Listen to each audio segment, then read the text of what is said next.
The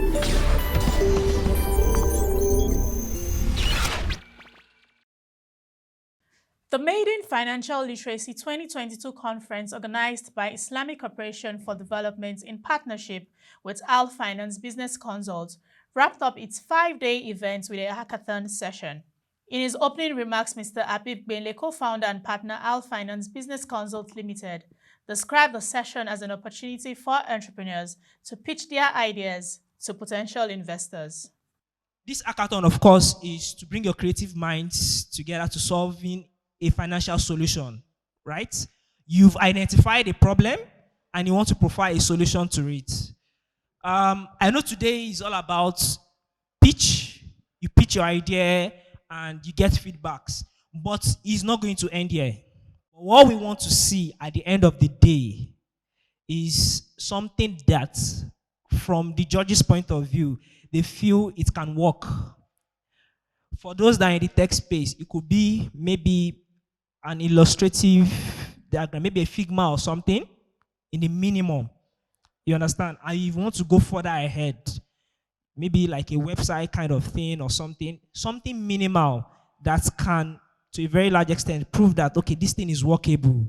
You could be lucky, you could get interest from maybe financiers that, oh, I like this idea. Let us improve it. And we'll fund you. It can happen. There are lots of financial institutions that are looking for people that have very brilliant solutions that they can maybe support. It has happened very, very well. Very, very well. So again, what I'm trying to instill in you is that do not take this for levity. For me, it's serious, and I think you also should take it very serious.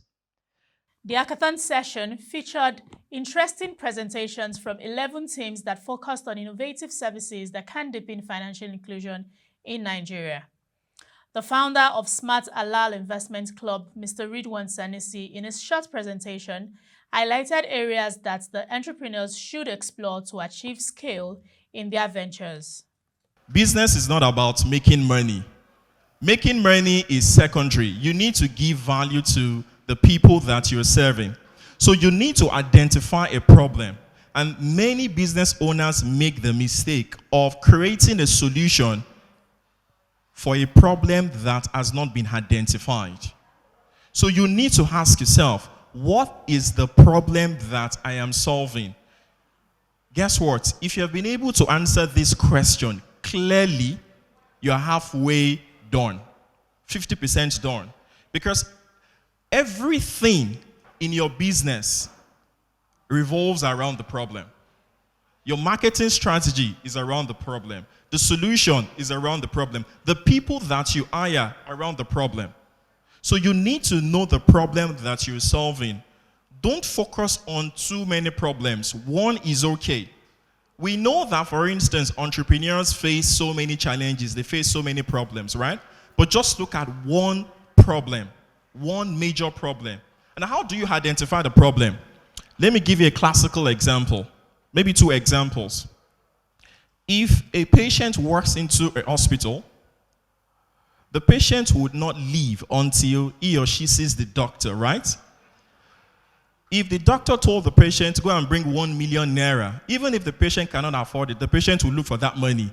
That is the kind of problem you should create or identify, rather. A problem that your users will find it difficult to say no to your solution. Now, the second is, when you're pitching, use storytelling. Use storytelling. It's a fantastic way of getting the attention of your investors or your listeners. You can introduce technology into your business. Before technology, we had businesses, right? But now technology would help to enhance our business operations. Now, another one is focus on a niche, right? Look for the sweet spots, the niche. You are not serving everyone. You are not serving everyone. Focus on a niche, right? The deeper you go, the sweeter it gets. You have to go very, very deep, like really deep. Focus on a niche. So if you say that, for instance, you are targeting the grassroots, look for the people in the grassroots. Who are those that you're trying to solve their problems? So focus on the niche, right? So when you focus on a niche, what you find out is that the niche would blow up your business. So everyone knows about your business. So you need to focus on a niche, a market, your own markets that you can control. So you look at the market size, you look at the problems that your market has, and then you focus on that niche. Use a business name that depicts what your business does. Now, this is not compulsory. For instance, Apple, we know Apple is a fruit, right? So if someone hears Apple, what comes to your mind? Fruit. But it's better for you to use a business name that depicts what you do. So that way you won't find it difficult to explain to someone what your business is all about. All right? Then the next one is the market size. Do the research, the market size. So the market that you want to play in, what's the size? So for instance, okay, you could say according to the World Bank, about 50 billion, I think it was this last confirm, right? They talked about it, right? Now listen, when you're pitching, you need to have what we call data or proof of concept. Now, this data is different from the market size because the investor is looking for numbers. So if you don't have the data, look for something that you have done within that industry. Something that can prove your worth in that industry and put it there. All right? Because I want to know whether you are capable of running that business. Your business model. I think many of us actually identified our business model. And that's how you make money. I think many of us did that. And then your competition. Who are your competitors? Talk about them. And then your ask, meaning the money that you're requesting for. I need to know what exactly you want to do with it. All right, so these are the things that I think they're very important, right? When you are creating a business, the problem, the niche, right? When you're pitching, use storytelling. Tell us stories. It's going to get our attention. Habib Gbenle shares the takeaway from the FINLIT 2022 event and what must be done to unlock the growth of Islamic finance in Nigeria. It's been a revealing one, to be sincere. In the course of putting this together, we were actually very skeptical as to how people would turn out, how people would embrace this, and how people would react to a financial literacy program, not necessarily a program that is calling you to enjoy yourself and the likes. And another fear we had again was we've not had an event like this hold for more than 2-3 days, for example. And we said, oh, we want to have it for 5 days. So there is a bit skepticism as to if this would actually be successful. But to our surprise, the turnout was not bad. It was encouraging. And what was even more satisfying is the fact that this same set of people came for the 5 days.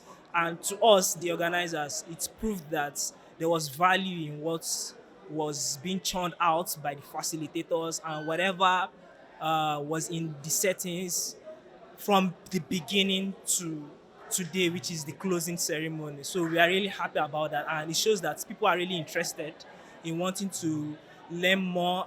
That is how to be more financially literate, how to be money smart, which is the theme of this particular event. We are happy, and really it's a good one. The message is that Nigerians are really interested in financial literacy. Nigerians really want to be more financially aware. Nigerians want to improve their financial well-being.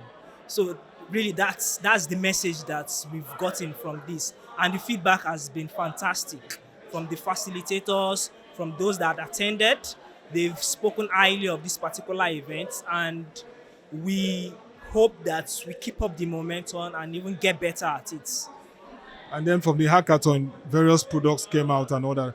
How do you feel about this? Does this show that we're going to see some improvement in innovation and products that can be sponsored or supported by investors? Okay, from the hackathon, of course, the hackathon majorly focused on financial solutions. That is why most of the pitch has been around one financial problem or the other. From experience, um, maybe from the 10, 11 people that pitched, it would be good to see a couple it gets do better and even grow to become a big company in the future. This is something we've seen before. This is something that happened, and who says it can also happen here?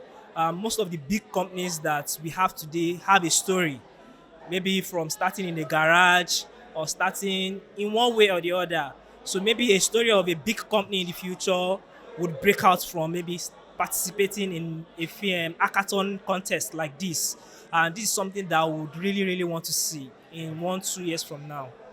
The 2022 Financial Literacy Conference has brought to the fore the importance of adopting innovative products and services to deepen financial inclusion through areas like non-interest finance, which will catalyze economic empowerment.